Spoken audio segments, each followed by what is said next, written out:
அனைவருக்கும் வணக்கம். Welcome to our channel பொற்காலம்.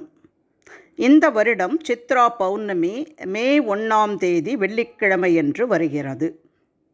இந்த நாளில் மரணத்திற்கு பின் சொர்க்கமா நரகமா தீர்மானிக்கும் ஒரு வழிபாடு. சித்திரகுப்தரின் தெய்வீக ரகசியம். வாங்க நம்ம வீடியோக்குள்ளே போகலாம்.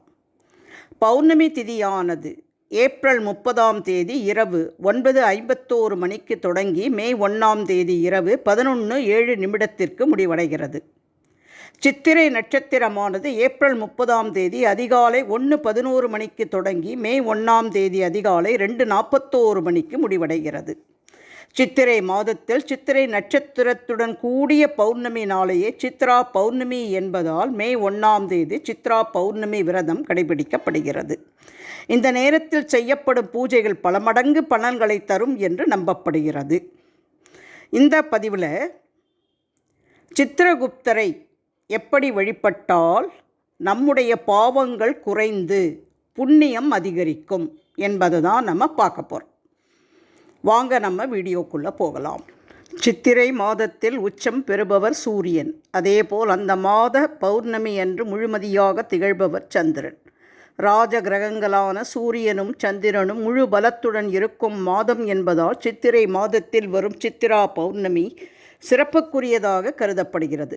இந்த நாளில் கிரிவலம் வருவது சிறப்பான பலனை பெற்றுத்தரும். யமதர்மனின் கணக்காளராகவும் பாவ புண்ணிய கணக்குகளை பாரபட்சமின்றி எழுதும் பணியை செய்பவருமான சித்திரகுப்தர் அவதரித்த நாள் சித்ரா பௌர்ணமி.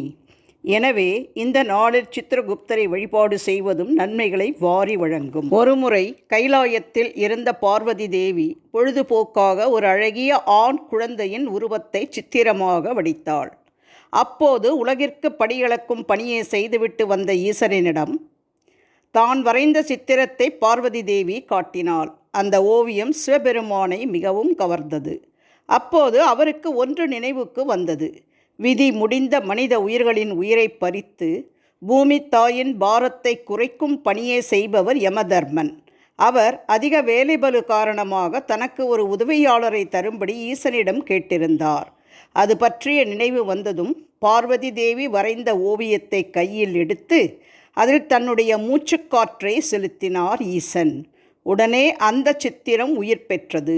சிவசக்தியின் அம்சமாக சித்திரத்தில் இருந்து உயிர் பெற்றதால் சித்திரகுப்தன் என்று பெயர் வந்தது. சித் என்பது மனம் என்பதையும் குப்த என்பது மறைவு என்பதையும் குறிக்கும். ஆதலால் மனித மனங்களில் மறைந்திருக்கும் பாவ எண்ணங்களையும் மனதார செய்யும் நல்ல செயல்களையும் கவனித்து அதற்கு தகுந்தாற்போல பாவ புண்ணிய கணக்குகளை எழுதுபவர் என்பதால் இந்த பெயர் வந்தது. சித்திரகுப்தன் பிறக்கும் பொழுதே தனது கையில் ஏடு மற்றும் எழுத்தாணியோடு பிறந்தவர். சித்திரகுப்தரை வழிபடுவது எப்படி? சித்ரா பௌர்ணமி என்று பூஜை அறையை சுத்தம் செய்து சித்திரகுப்தன் படத்தை தெற்கு திசையில் வைத்து பூக்களால் அலங்கரிக்க வேண்டும். பின்னர் சந்தன பொட்டு வைத்து பழங்கள், காய்கறிகள், வேப்பம்பூ பச்சடி, பச்சரிசி வெல்லத்துடன் இனிப்புகள் மற்றும் கலவை சாதங்களை நைவேத்தியமாக படைக்க வேண்டும்.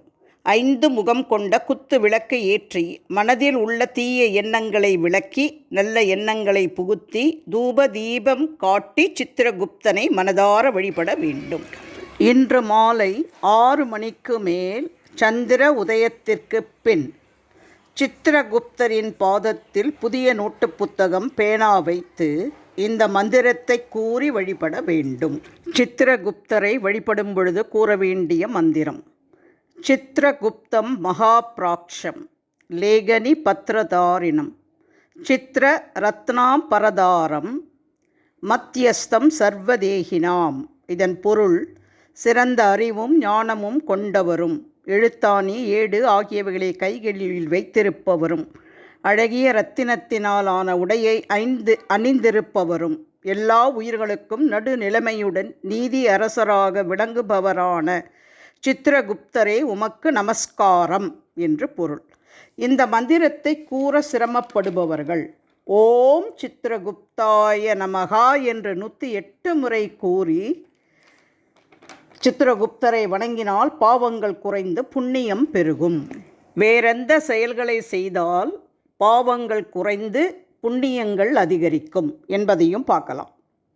புனித நதிகளில் நீராடுதல். ஒருவர் தன் உடலையும் மனதையும் தூய்மைப்படுத்தி கொண்டு தெய்வீக அருளைப் பெற புனித நதிகளில் நீராடுவது சிறப்பு. சிவபெருமானையும் சித்திரகுப்தரையும் வழிபடுதல். சிவபெருமானையும் சித்திரகுப்தனையும் வழிபட்டால் மனதில் அமைதியும் இறை அருளும் கிடைத்து கர்ம வினைகள் குறையும். விரதம் கடைப்பிடித்து சித்ரா பௌர்ணமி அன்று விரதமிருந்து சத்திய நாராயணரையும் சந்திர பகவானையும் வழிபட்டால் பாவங்கள் குறைந்து புண்ணியங்கள் அதிகரிக்கும். திருவண்ணாமலையில் கிரிவலம் செல்லுதல். பாவங்களை போக்கி மிகப்பெரிய புண்ணியத்தை பெற்றுத்தரும் திருவண்ணாமலையில் கிரிவலம் செய்வது நல்லது. பலர் சித்ரா பௌர்ணமி அன்று கிரிவலம் செய்வதை வழக்கமாக கொண்டுள்ளனர். கடைசியாக தானங்கள் செய்ய வேண்டும். புது நோட்டு புத்தகம், பேனா போன்றவற்றை கல்வி கற்க வசதியில்லாத ஏழை மாணவ மாணவிகளுக்கு தானமாக கொடுக்கலாம். ஏழைகளுக்கு உணவு, உடை, அத்தியாவசிய பொருட்களை தானமாக கொடுப்பதால் நம்முடைய கர்ம வினைகள் பெருமளவில் குறையும். இந்த பதிவிலிருந்து சித்ரா பௌர்ணமி என்று யமதர்மராஜனின் கணக்காளரான சித்திரகுப்தரை எப்படி வழிபட்டால் உங்கள் பாவ கணக்குகளை குறைத்து புண்ணிய கணக்கை அதிகரிப்பார் என்பதை பற்றியும், வேறு எந்த செயல்கள் நம் புண்ணிய கணக்குகளை அதிகரிக்கும் என்பதை பற்றியும் தெரிந்து கொண்டிருப்பீர்கள் என்று நினைக்கிறேன். இந்த பதிவின் மூலம் உங்கள் செயல்களை நீங்கள் மரணத்திற்கு பின் நரகமா சொர்க்கமா என்பதை நிர்ணயிக்கின்றன. அதனால் இனிமேல் உங்கள் வாழ்க்கையில் நீங்கள் அனைவரும் நல்ல செயல்களையே செய்ய வேண்டும் என்று கேட்டுக்கொண்டு இந்த பதிவை இதோடு நிறைவு செய்கிறேன். நன்றி, வணக்கம்.